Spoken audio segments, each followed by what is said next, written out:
I've decided to go on a trip to Hawaii. What? Hawaii? I tilted my head in confusion as my mill told me this with a beaming smile. Despite being burdened with debt and struggling with monthly repayments, she was planning a trip to Hawaii. And what's more, she was going without me after having me send her money every month. I couldn't stand it. Stop joking around, I yelled in anger, and my mill looked at me, puzzled. This was all my husband Anthony's conspiracy. I was shocked by the truth that came from my mill's mouth. My name is Avery, 35 years old. I work as a regular employee, leading an ordinary life. Anthony and I had been married for 5 years. We had lived peacefully without any major issues. Then, one day, a significant challenge suddenly fell upon us. It all started when my Phil passed away. He was a quiet but very gentle man who always cherished us as a family. I believe it was because of him that I could blend seamlessly into my husband's family. That's why I couldn't accept his death. After the funeral settled down, Anthony broached a topic when we were having dinner. Hey Avery, I know it's sudden, but what's up? Well, I'm thinking of starting to send money to my mom from next month. Money? Why's that? I think she is having a hard time since Dad passed away, so. Wait a minute. I hastily cut him off. Sure, losing her husband, the breadwinner, is tough. But your sister live at your parents' home, right? Well, yes, but Anthony has an older sister, Cindy, who lives at her parents' home. She works for a major company and earns way more than Anthony. I also knew that my Phil worked in a quite major company until his retirement. My mill should have enough savings. On the other hand, we both work for small companies. Our salaries are probably lower compared to others our age. I didn't see why we should be the ones to send money to my mill. Listen, Anthony, your mom and sister aren't in a situation where they are strapped for cash, right? So why do we need to send money? When I asked Anthony, his answer was unbelievable. Well, to be honest, Mom has a considerable amount of debt. What? For real? But Mom hasn't told my sister about her debt, so I really want to help her out. Doesn't she have any savings? Most of that was used up for my dad's hospital bills, surgery, and funeral expenses. So, she is really strapped for cash now. I can't believe it. I know it's a lot to ask, but please. Seeing him begging, I felt indescribable emotions. Indeed, I've been greatly helped by my mill.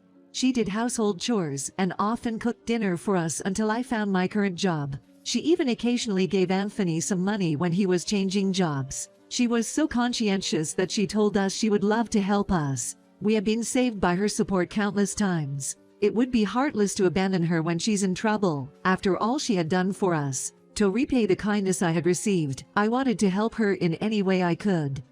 In the end, I decided to accept my husband's proposal. From then on, our lives became more frugal to send money to my mill. We never lived luxuriously before. But our meals became even more simpler, and we switched to cheaper everyday items. Anthony started working overtime almost every day, often coming home past midnight. One day, maybe due to the unfamiliar lifestyle, I fell ill with a fever. As I was preparing to go to a doctor, Anthony said, "Hey, are you seriously going to see a doctor?" "Yes, why are you asking me that?"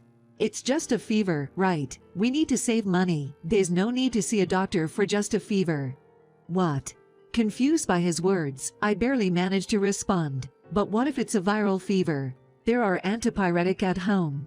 Just take those and sleep. Seeing a doctor is a waste of money. But listen, don't you dare go to see a doctor. We're trying to save money, he sternly told me, and I had no choice but to lie in bed at home, ending up bedridden for 3 days. It was around this time that I started to feel distrust towards Anthony. Months later, to check on my mill, Anthony and I visited her house. Entering the living room, I saw clothes and suitcases scattered around. "Oh, were you in the middle of cleaning up?" My mill happily responded. No, actually, I've decided to go on a trip to Hawaii." "What? Hawaii?" "Yes. Cindy invited me to join her." "Oh, Avery, would you like to come too?" "What?" As I struggled to respond, Cindy excitedly clapped her hands, saying, "That sounds great." I didn't get what they were talking about. They were planning a lavish trip to Hawaii while having Anthony and me send them money. What a joke. Ignoring me, my mill and Cindy continued their cheerful conversation. "I'm so excited. I've never been to Hawaii." "Me too." And it's surprisingly affordable right now. Indeed. So, Avery, don't worry. If you decide to come, Cindy and I will cover your trip expenses. Yay, you should come too. Unaware of my feelings, they continued their excited chatter. Eventually, I lost my patience with the two of them, inviting me on the trip with smiles. Stop joking around. A trip to Hawaii. What on earth are you thinking? What? My sudden outburst left them with their mouths agape. They began to nervously try to calm me down. What's wrong, Avery? Did we say something wrong? Did we force you into a trip you don't like? It's not about that at all. How can you even think of inviting me on a trip? Do you even understand your situation? Wait, Avery, calm down. I don't get it. Why are you so angry? Enough is enough. If you can afford a trip to Hawaii, why don't you just pay off your debt? What? Debt. Unable to hold back any longer, I let out all my feelings without regard for them. We can barely save any money, can't even go to see a doctor when sick, yet we prioritize sending you money. And you can just nonchalantly plan a trip. Don't be so selfish. By the time I'd let everything out, tears were streaming down my cheeks. I didn't know if I was more upset or sad. All I knew was that the life we'd been scrimping and saving was more painful than I'd imagined. I broke down crying right then and there. Seeing this, Anthony rushed over to me in a panic. Hey, what are you saying?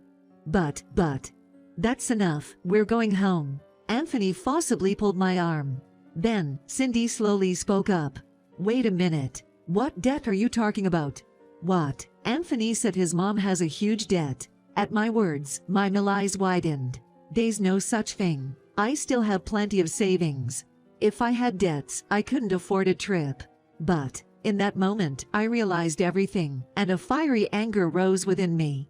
Anthony's income never increased despite his daily overtime. Despite our drastic cost cutting, I was the only one getting sick and losing weight. The most telling sign was that my usually conscientious Mill never thanked us for the money we sent. I realized it was all Anthony's lie. There was never any need for sending money in the first place. I could have gone to see a doctor when I had a fever. It was something I could have easily realized, but it seemed I wasn't able to think clearly amidst our strained life. Realizing everything, my Mill and Cindy glared sharply at Anthony. Anthony, what's going on? You told Avery that Mom was in debt and made her send money. Well, I mean, explain it to us clearly so that we can understand. Come on, hurry up. Well, he was trying desperately to get out of this situation. Anthony was visibly uncomfortable, and my love for him had completely cooled off by now. I confronted him, who was wearing an uncomfortable expression, with clear questions. Hey, what's going on? Neither your mom nor sister had any debt. Where did all the money I gave you every month go? Well, don't bother lying now, okay? The truth Anthony finally admitted was incredibly hard to accept. I, actually, was invited by a colleague to a strip club. A strip club. Yay, and, well, I kind of got hooked on it. I can't believe this. You started talking about sending money right after your dad passed away, and you were going to a strip club. I'm sorry, I just thought of it as a way to unwind, nothing serious. I don't care. How could you even do that? Lying about sending money and using my money to go to a strip club. How can you do something so horrible? No, it's not like that. I didn't mean to hurt you, Avery. I didn't mean it. As I yelled, Anthony tried to placate me with convenient lies. But once trust is broken over money, even between husband and wife, it's hard to repair. No matter how much he apologized, I couldn't forgive him. I'd reached my limit. I couldn't stay with someone who lied so easily. I couldn't bear the strain on my heart any longer. I told Anthony clearly, that's enough. You didn't mean to hurt me. That's a joke. Lying is bad enough, but how much do you have to belittle me? You told me going to see a doctor is a waste of money while you enjoy going to a strip club. That's terrible. Cindy whispered in shock as I continued. I've been scrimping and saving for your mom, whom I deeply respect. Food, daily necessities, clothes, I've sacrificed everything. Do you even understand that feeling? I can't even consider you family anymore. You should go to hell right now. It's just a strip club, isn't it? Just a strip club. Spending money on girls with the money saved from your wife's medical expenses must feel great, huh? No, that was just a work thing. I can't do this anymore. I'm leaving. Wait, please, Avery. I need you. What now? Go enjoy your beloved strip club and learn your lesson. That's harsh. Oh, and by the way, I expect you to pay back every penny of the money I gave you. When I relayed what happened, my Mill and Cindy quickly apologized. Avery, I'm so sorry about my foolish son. I had no idea what was going on. I don't even know how to apologize. He is such an irresponsible brother. You don't have to apologize. It's not your fault. It is. His faults are also my responsibility as a parent. I'll do anything to make amends. Avery, let me apologize too. I'm really sorry for the trouble and hurt my brother caused. It's all right, but I've decided to divorce him. I'm sorry things turned out this way after all the kindness you've shown me. As I said, they shook their heads with tears in their eyes. Thank you for everything. Then Anthony called out to me in a pained voice. He knelt down and started making excuses again. Avery, please. I'm sorry for everything. Please forgive me. Cindy was the first to react. A sharp slap echoed in the room. As Anthony held his reddened cheek in shock, Cindy looked down at him and said, "Stop being stupid. How much more do you need to hurt Avery?" Cindy. Lying about sending money, not letting her go to see a doctor, then using that money in a strip club.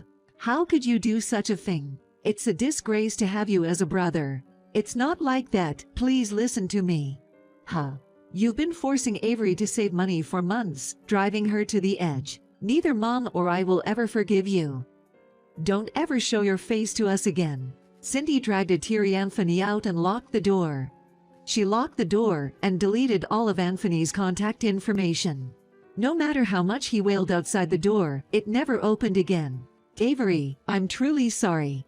I can't make excuses for such irresponsibility, but forget about that guy and find happiness. Saying this, Cindy hugged me tightly. I expressed my gratitude to both of them and left the house.